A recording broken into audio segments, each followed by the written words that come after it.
Bonjour à tous, Franck Muller de Lyon. Nous sommes le 8 juin, samedi 8 juin. Une nouvelle, une vidéo m'a été supprimée par YouTube. Oui, numéro 26 du 23 avril, qui s'appelait Menteur, affabulateur, mythomane, escroc. Ça a été signalé. Et effectivement, j'ai enfreint de grosses règles de YouTube. Et mon contenu glorifiant ou incitant à la violence contre une autre personne ou un groupe de personnes n'est pas autorisé sur YouTube, n'est-ce pas? Voilà. Ils vont réexaminer, mais voilà, je suis un vilain garnement, c'est-à-dire que sur YouTube, on peut avoir des vidéos de rappeurs où on voit qu'on pend des blancs, qu'on viole des femmes blanches, on leur éjacule à la figure, et on l'étrangle à la fin, comme la fameuse vidéo de Nick Conrad. Là, il n'y a pas de problème. Mais parce que j'ai osé dire que Macron en fait trop, qu'il est toujours à la recherche d'événements extérieurs pour faire diversion, que les médias font de l'aide pro-gouvernementale, enfin bon, tout un tas de trucs, dès qu'on critique Macron, voilà. Donc la numéro 26 et du 23 avril est donc supprimée, voilà. Alors peut-être que j'essaierai de la remettre, je sais pas, en changeant le titre peut-être, enfin bon.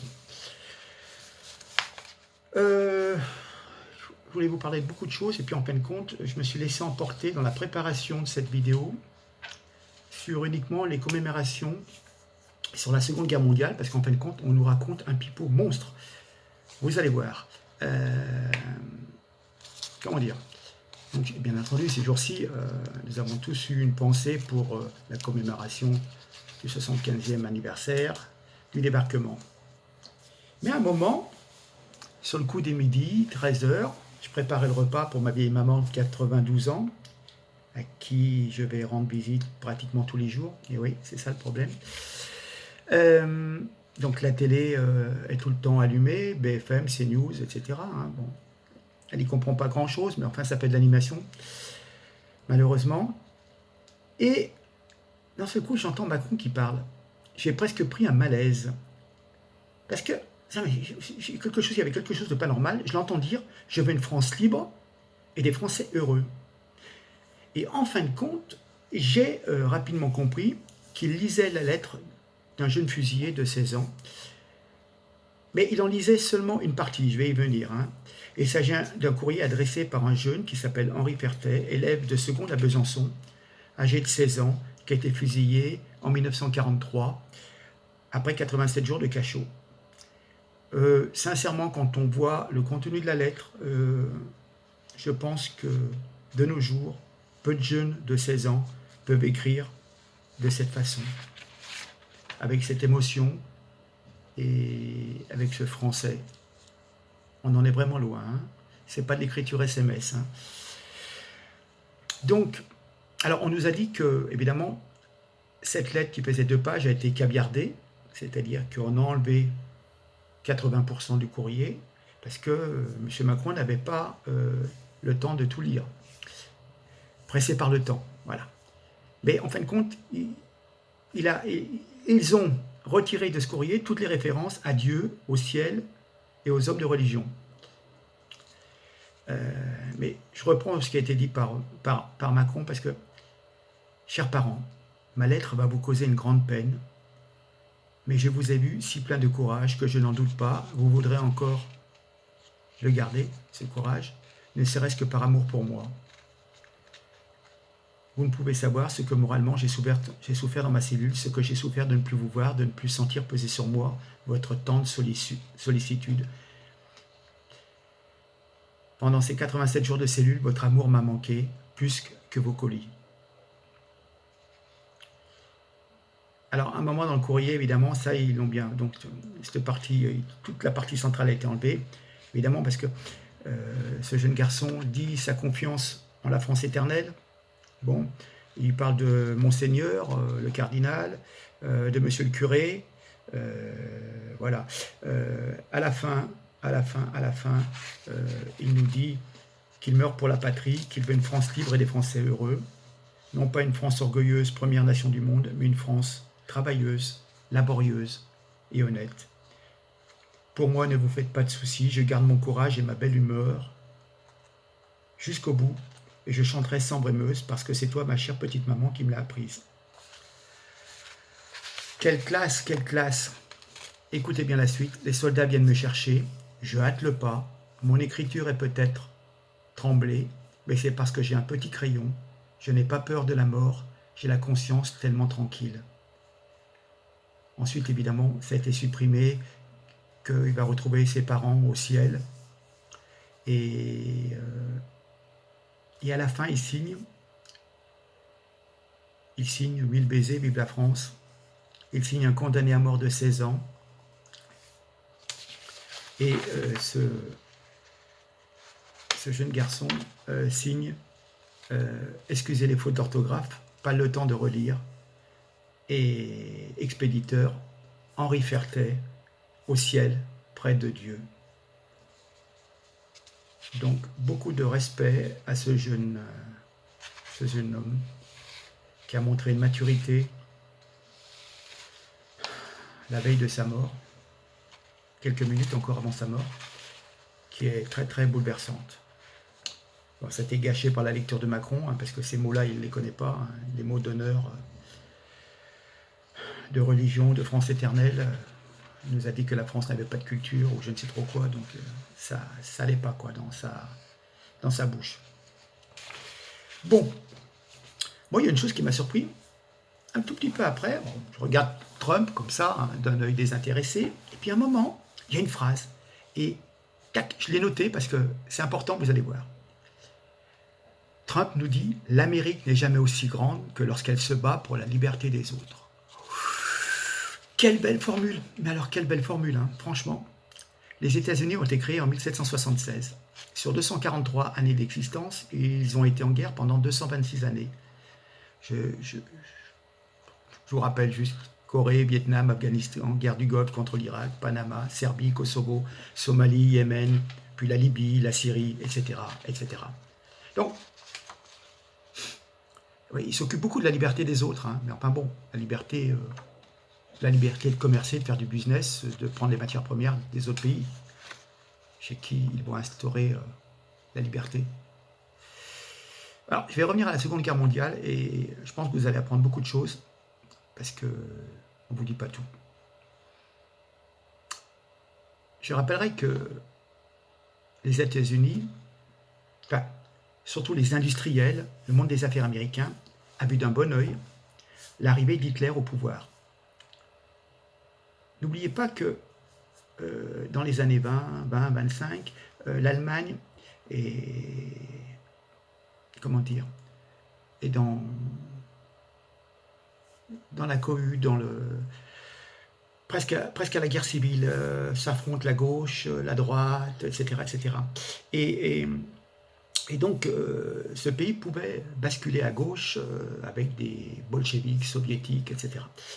Et d'ailleurs, pour les plus anciens ou les plus érudits, rappelez-vous Rosa Luxembourg, qui était une égérie socialiste communiste qui est morte assassinée en 1919, puisque c'était assez tendu hein, entre différentes partis qui voulaient prendre le pouvoir, qui voulaient s'imposer.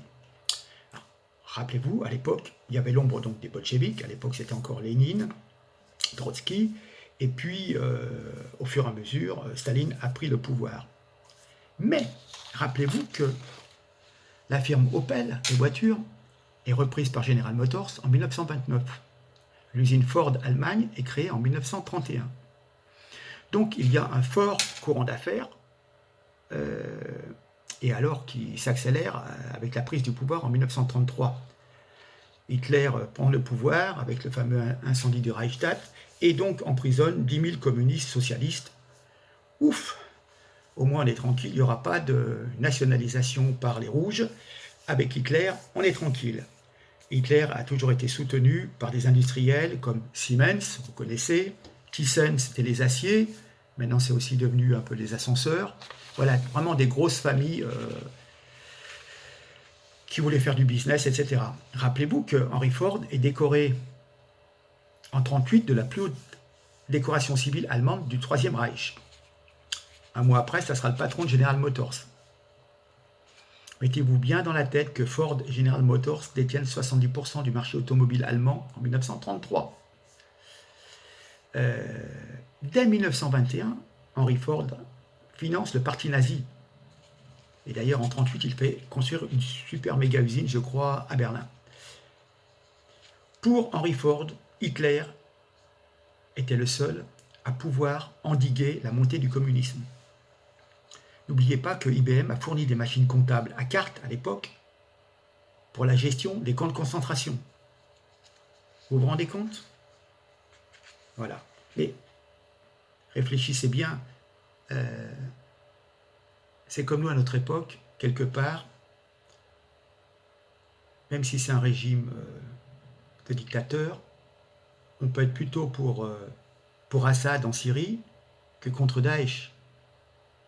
Oui, on va être pour Daesh avec toutes les atrocités, même si Assad, bon, c'est pas la grande démocratie, mais quelque part, voilà, on privilégie. Et ben, les industriels, eux, tout ce qu'ils voyaient, c'était de faire du business, et donc ils privilégiaient le régime fort totalitaire d'Hitler, qui assurait une certaine paix sociale, entre guillemets, parce que les opposants, ils allaient en camp de concentration, qui, n'oublions pas, existaient dès le départ, je ne sais plus, 34, 35, 36, enfin, vous voyez, donc, hein, c'était pas seulement au niveau de la guerre, et les opposants, voilà. Donc, il y avait une pseudo-paix sociale artificielle, les usines travaillaient bien, et il faut savoir que des gens comme Ford, pendant la guerre, leur usine tournait, faisait des camions, faisait des autochenilles, des tanks, etc. C'était les usines Ford et Opel. Et lorsqu'au débarquement, en 1944, les GI américains ont capturé des Allemands, des troupes allemandes, et qu'ils ont vu l'intérieur des fameuses véhicules blindés ou non blindés, voitures, les véhicules légers des troupes allemandes, ils se sont aperçus en ouvrant le capot que c'était pratiquement les mêmes moteurs qu'ils avaient sur leur Ford, GMC, etc. Vous voyez ce que je veux dire? Voilà. Sinon, autrement, il y avait Volkswagen qui était un petit peu à part, mais sinon, c'était en fin de compte tous les moteurs sous brevet américain. Et avec des milliers et des milliers d'esclaves qui travaillaient dans ces usines. Hein, des gens qui étaient réquisitionnés, qui étaient à peine nourris, qui travaillaient, je pense qu'ils devaient être à 10 ou 12 heures par jour au moins, et 2 coups de pied au cul, pour construire des véhicules. Et Ford, Allemagne, n'a jamais été nationalisé par le régime hitlérien. C'est-à-dire, quelque part, ils récupéraient de l'argent. Le régime hitlérien payait quand même pour l'usine, vous voyez, enfin bon. Et le directeur de l'usine était nazi, mais en fin de compte, il a été capturé, mais on l'a libéré, après il est redevenu directeur, enfin il y a plein de sons, mais vous ne pouvez pas savoir. Vous ne pouvez pas savoir, mais bon, voilà. Maintenant, on va parler de De Gaulle. Parce que là, on nous prend la tête, mais tous les médias de grande diffusion de notre pays donc, consacrent une place considérable à la commémoration du 75e anniversaire du débarquement, du 6 juin, anglo-américain. Anglo-américain. Il y avait, je crois, à peu près 300 hommes des forces françaises libres, je crois, notamment le commando Kieffer. Mais en fin de compte, c'est une commémoration omniprésente à la gloire des Alliés, plus spécialement des Américains. Mais on oublie, là on l'a complètement occulté, que l'action des Russes sur le front de l'Est a été déterminante. Même si on peut en vouloir, j'ouvre une parenthèse, les Russes ont été alliés des Allemands jusqu'en 1941, et après ils se sont mis à leur faire la guerre. Ok, je vais faire une parenthèse. Mais bon.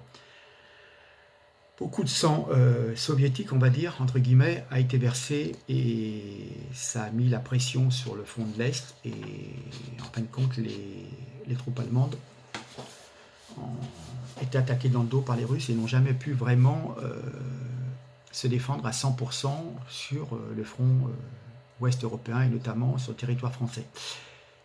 Donc évidemment, on est d'accord, des milliers de soldats sont morts en Normandie, anglais, canadiens, quelques autres petites nationalités également. Donc à ce titre, bien sûr, nous exprimons toute notre gratitude et tout notre respect. Mais, quelque part, on a une espèce d'éloge permanente des États-Unis. On affirme à longueur d'antenne que les États-Unis ont libéré la France Et comme ça, quelque part, eh ben, on n'ose plus critiquer les États-Unis, hein, la politique tout azimut des Américains qui font à peu près la même chose en allant s'occuper, bombarder la Syrie, comme ils ont bombardé la Serbie, Kosovo, etc. Voilà. Je rappelle qu'on a bombardé la Serbie sur des fausses informations. J'ai un dossier complet, mais le temps me manque. Et en fin de compte, c'était complètement bidon en ce qui concerne l'histoire du Kosovo et de la Serbie. Et on les a bombardés, l'OTAN a bombardé, sans aucun mandat de l'ONU. Je referme ma parenthèse, j'y reviendrai. Mais bon, pour vous dire la façon de faire. Alors évidemment, on est redevable aux Américains de nous avoir libérés, et du coup, on n'ose plus rien dire. Mais si on examine sans complaisance et avec vigilance, lorsque Charles de Gaulle était à l'Élysée, il ne fut jamais question de célébrer en grande pompe le 6 juin. Et écoutez-moi bien, le chef de la France libre a toujours obstinément refusé de commémorer. J'ai des écrits de 64. Il a refusé de commémorer le 20e anniversaire du débarquement. Donc du coup, le président Johnson et le premier ministre britannique Harold Wilson ont renoncé à venir pour la commémoration de ces événements. Et oui, De Gaulle, l'homme du 18 juin, refusa toujours de commémorer cette date, que ce fut le 5e, le 10e, le 15e ou le 20e anniversaire. Mais il avait toujours cette position intransigeante. Et ça va nous paraître incompréhensible, hein, mais il avait des raisons, je vous explique. Il refusa, et il s'en est exprimé longuement devant Alain Parfit en 63 et 64, et celui-ci sortit un livre en 97, j'ai même les pages 84 à 87 du deuxième tome sur De Gaulle. Et donc Parfit était le ministre de l'information de De Gaulle, et donc il se voyait en tête-à-tête plusieurs fois par semaine. Qu'est-ce que nous dit De Gaulle? Maintenant, vous allez apprendre quelque chose. La France a été traitée comme un paillasson. Churchill m'a convoqué d'Alger à Londres le 4 juin. Il m'a fait venir dans un train où il avait établi son quartier général, comme un châtelain sonne son maître d'hôtel. De Gaulle, vous pouvez venir? Oui. Il m'a annoncé le débarquement, sans qu'aucune unité française ait été prévue pour y participer. Nous nous sommes affrontés rudement. Je lui ai reproché de se mettre aux ordres de Roosevelt au lieu de lui imposer une volonté européenne. Il y a tout un échange et ça barde. Et en fin de compte, le Premier ministre anglais lui dit « Nous, on préférera toujours les Américains plutôt que le continent européen. » Voilà. C'est pour ça qu'après, au niveau de l'Europe et tout, De Gaulle ne tenait pas tellement à ce qu'il y ait les Anglais avec nous. Donc, je cite De Gaulle, hein. Le débarquement du 6 juin, ça a été l'affaire des Anglo-Saxons, d'où la France a été exclue. Ils étaient bien décidés à s'installer en France, comme en territoire ennemi, comme ils venaient de le faire en Italie et comme ils s'apprêtaient à le faire en Allemagne. Ils avaient préparé leur âme goth qui devait gouverner souverainement la France à mesure de l'avancée de leurs armées. Ils avaient imprimé de la fausse monnaie qui aurait eu cours forcé. Ils se seraient conduits en pays conquis. L'AMGOT, c'est Allied Military Government for Occupied Territories, donc gouvernement militaire allié pour les territoires occupés. C'était les généraux américains et les fonctionnaires habilités américains qui devaient s'occuper de notre pays, qui était quelque part complice par le régime de Vichy des Allemands. D'accord? Vous voyez, hein, donc ça... donc dès les premiers jours suivant le débarquement du 6 juin 1944, les armées américaines commencèrent à distribuer ces billets de banque pour remplacer les billets français émis durant l'occupation. Mais heureusement, le grand Charles, Dieu sait que je ne suis pas d'accord avec tout ce qu'il a fait, notamment au niveau de l'Algérie, mais en ce qui concerne là, il a ouvert sa gueule. Dès le 27 juin 1944, le général de Gaulle, arrivé entre-temps sur le sol français, tapa du poing sur la table en dénonçant cette fausse monnaie et en interdisant la circulation dès son installation au pouvoir au sein du gouvernement provisoire de la République française. Cette interdiction alla de pair avec l'effondrement du projet de commandement militaire imposé à la France sous l'appellation d'AMGOT. Écoutez bien ce que dit De Gaulle. C'est exactement ce qui se serait passé si je n'avais pas imposé, oui, imposé mes commissaires de la République, mes préfets, mes sous-préfets, mes comités de libération. Et vous voudriez que j'aille commémorer leur débarquement alors qu'il était le prélude à une seconde occupation du pays. Non, ne comptez pas sur moi, je veux bien que les choses se passent gracieusement, mais ma place n'est pas là. Et puis ça continuerait à faire croire que si nous avons été libérés, nous le devons qu'aux Américains. Ça reviendrait à tenir la résistance pour nulle et non avenue. Notre défaitisme naturel n'a que trop tendance à adopter ces vues, il ne faut pas y céder. M'associer à la commémoration d'un jour où on demandait aux Français de s'abandonner à d'autres qu'à eux-mêmes, non.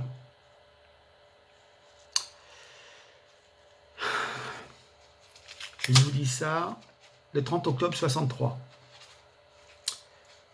Ils en reparlent le 10 juin 64. Charles de Gaulle dit à Perfit: vous croyez que les Américains et les Anglais ont débarqué en Normandie pour nous faire plaisir? Non. Ce qu'ils voulaient, c'était glisser vers le nord, le long de la mer, pour détruire les bases des fameux missiles B1 et B2. Oui, je vais vous dire. Prendre Anvers et de là donner l'assaut à l'Allemagne par le haut. Et Paris et la France ne les intéressaient pas. Leur stratégie, c'était d'atteindre, si vous voulez, de l'autre côté du Rhin, ce qu'on appelle le bassin de la Roure, qui était l'arsenal, là où on fabriquait tout l'armement militaire et des véhicules, etc. Il ne voulait absolument pas perdre un jour. Il fallait filer. Et on laissait une partie de la France occupée. Churchill avait dit à Eisenhower, ça serait bien si on arriverait quand même à libérer Paris pour Noël. D'accord, hein, nous sommes en juin. Hein. Mais, du 19 au 25 août 1944, Paris se soulève spontanément. Il y avait des divisions allemandes qui allaient aller sur Paris et le peuple aurait été probablement écrasé sous les décombres. Je me souviens maintenant, en l'évoquant, le gouverneur de Paris qui a eu des regrets et n'a pas osé faire sauter les grands monuments. Tout était miné, il n'a pas osé donner l'ordre de faire sauter Paris, sinon, voilà. Mais on peut dire que, si vous voulez, Paris risquait d'être écrasé sous les décombres, comme le peuple de Varsovie. Mais, rappelez-vous la division Leclerc, ceux qui avaient prêté le serment de Coufra, qui s'étaient jurés de libérer Paris puis Strasbourg. J'en frissonne un peu, rien que de l'évoquer, ça me fait un petit peu de chair de poule. Et donc, ces gens-là, De Gaulle leur dit, écoutez, il y a un problème, Paris s'est soulevé, il n'y a pas de troupes américaines, les Américains veulent continuer plus en direction de l'Est, et Paris risque de se retrouver avec des forces allemandes qui vont venir écraser la répression, qui vont faire une répression sur les militants des FFL, Forces Françaises Libres. Donc, en fin de compte, Leclerc, tous nos gars qui venaient de Koufra, de Libye, de Tunisie, etc., qui étaient arrivés avec les Américains par la suite, sont montés dans leurs chars, ils ont foncé sur Paris, et ils sont arrivés dans Paris. Il y a eu une petite bataille pendant quelques jours, avec des tirs des gens, des tireurs d'élite qui étaient placés, qui ont blessé des civils et des résistants, qui les ont tués aussi, et des militaires, mais bon, ça s'est relativement déroulé d'une façon légère, pas trop destructrice, et donc en fin de compte c'est la colonne Leclerc qui, outrepassant les ordres si vous voulez, n'a pas tenu compte de ses obligations vis-à-vis des Américains. Ils sont partis vers le sud, direction Paris, et ils sont arrivés, et du coup les Allemands décontenancés, c'était trop tard, Paris était occupé par des chars alliés. Ensuite allait venir certainement une couverture aérienne. Les Américains, devant le fait accompli, étaient obligés éventuellement de venir nous aider au niveau de l'espace aérien. Et voilà, et ça s'est fait comme ça. Ça s'est fait, la libération de Paris, en fin de compte, s'est faite donc 2 mois, août, juin, juillet, août, ouais, 3 mois, même pas 3 mois après. Mais c'était pas le souhait des Américains. Vous voyez, donc on vous présente les choses, on vous fait tout un cinéma pour vous faire gober qu'il faut toujours être copain avec les Américains. Nous sommes dans l'OTAN, et voilà. Et donc nous sommes dans l'OTAN, et nous sommes broyés d'un côté la Communauté européenne économique, la Commission de Bruxelles, Et, et d'un autre côté, il y a l'OTAN. Et puis, ben, notre souveraineté, je ne sais pas, mais voilà. Le dernier preuve de souveraineté, ben, c'est quelque part du temps de Chirac. Et pourtant, Chirac, je trouve, n'a pas fait des étincelles quand on a refusé d'attaquer l'Irak. C'était la première guerre du Golfe. Ouais. Quand Villepin a fait son discours, etc. Mais sinon, vous êtes toujours manipulé. Et donc, voilà. Et vous êtes obligé de suivre. Voilà, écoutez, 25 minutes d'histoire. Moi, je suis assez passionné d'histoire. Puis alors, la petite histoire, vous voyez, celle qu'on ne vous raconte pas, parce que c'est bien facile. Vous racontez des bobards, c'est bon, les Américains, tout le monde est beau, il est gentil, ouais, c'est ça. Ils ont dépensé des milliards, mais ils n'avaient pas d'intérêt. Après, vous avez eu le plan Marshall, et puis voilà, et puis il y a eu des histoires financières, etc. Et puis après, ce que visaient les Américains, c'était de récupérer toutes nos colonies. Donc, ils ne nous ont pas aidés au Vietnam.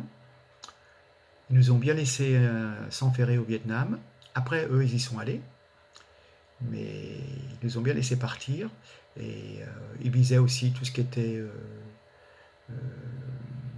Algérie, Maroc, etc. Ils avaient des buts là-dessus. Voilà. Donc, il y a toujours un intérêt quelque part, quand même, en dehors des idées. Et je vous dis, ce qu'il faut savoir, ce qu'il faut retenir, c'est que les industriels allemands, même une certaine classe dirigeante juive, hein, dans les financiers, etc., business, c'est business. Hein. Après, est-ce qu'ils étaient au courant de tous les détails? Bon, on savait quand même qu'il y avait une chasse aux juifs dans tout ce qui était occupation nazie. Mais malgré cela, eh ben, il y avait du trafic de devises et des... Alors tous ces gens-là se retrouvaient dans des pays neutres, voyez. Par exemple, les Américains venaient au Portugal, les Allemands nazis de chez Ford venaient au Portugal, ils donnaient rendez-vous donc ou en Espagne chez Franco ou au Portugal, terrain neutre, ils discutaient entre eux, business, etc. Chacun repartait dans son pays. Et puis voilà. Eh oui, c'est comme ça que ça se passe. Bon, bah écoutez, je vous remercie. La dernière vidéo a fait un peu plus de 5500 vues mardi, mercredi, jeudi, vendredi, on va dire 4 jours, 4-5 jours. Donc voilà, encore merci pour me recevoir chez vous et m'accorder quelques minutes qui vous apportent quelque chose, j'espère, qui vous confortent dans vos idées, qui vous apportent d'autres idées, des informations sur ce qui s'est passé, sur des choses que, dans un premier temps, avec toute la propagande des médias, vous n'y aviez pas pensé. Et ben moi, j'y pense un peu plus souvent que vous, donc ben, je vous en fais part. Voilà. Écoutez, j'essaie de revenir sur l'actualité. Il y a beaucoup de choses à dire sur l'actualité, la misère, des tas de choses. Je pense qu'au plus tard mardi, je referai une autre vidéo. D'accord? Et puis, vérifiez sur vos abonnements, parce que donc j'ai quelqu'un qui m'a contacté, qui m'a dit, Monsieur Muller, ça fait des semaines et des semaines que j'ai pas eu de vidéo. Je dis, mais monsieur, abonnez-vous, j'en ai 2 par semaine.